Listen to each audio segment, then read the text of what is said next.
ഇത് റിനോയിലോ എന്ന് പറഞ്ഞ യൂട്യൂബ് ചാനലിലിട്ട വീഡിയോ ആണ്. ഇപ്പൊ ആ യൂട്യൂബ് ചാനൽ കാണാനില്ല. കാരണം ഇവനക്ക് വയനാട്ടിൽ അവര് കുട്ടികളെ കാണാതായതും അതുപോലെ പ്രിൻസിപ്പാളിന്റെ വിഷമങ്ങളും കാര്യങ്ങളൊക്കെ കാണുമ്പോൾ ഇവനിക്ക് പൊട്ടിച്ചിരിയാണ് വരുന്നത്. അതുപോലെ അർജുനെ മിസ്സായതൊക്കെ കാണുമ്പോൾ ഇവനിക്ക് വെറും ചിരിയും തമാശയാണ്. ഇനി മാനസികമായി എന്തെങ്കിലും പ്രശ്നമുള്ള കുട്ടിയാണോ എന്ന് അറിയില്ല.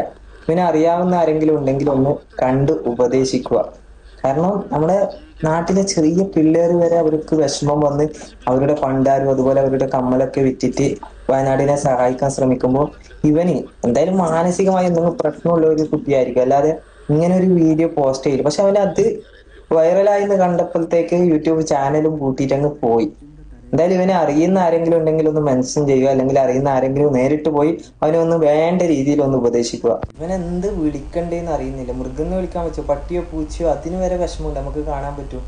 ചൂരൽമലയിലൊക്കെ പട്ടി അതിന്റെ ഉടമസ്ഥരെയും കാത്ത് വിഷമിച്ചിരിക്കുന്നത്, അതിന്റെ ബുദ്ധി വരെ ഇവനിക്ക് ഇല്ലാന്ന് തോന്നുന്നു. ഇവനെയൊക്കെ ഉണ്ടാക്കുന്ന ടൈം ഒരു നാലോ അഞ്ചോ വായ വെച്ചിന് ഇപ്പൊ 5-6 കൊലയങ്ക് വെട്ടാൻ പറ്റുവാൻ.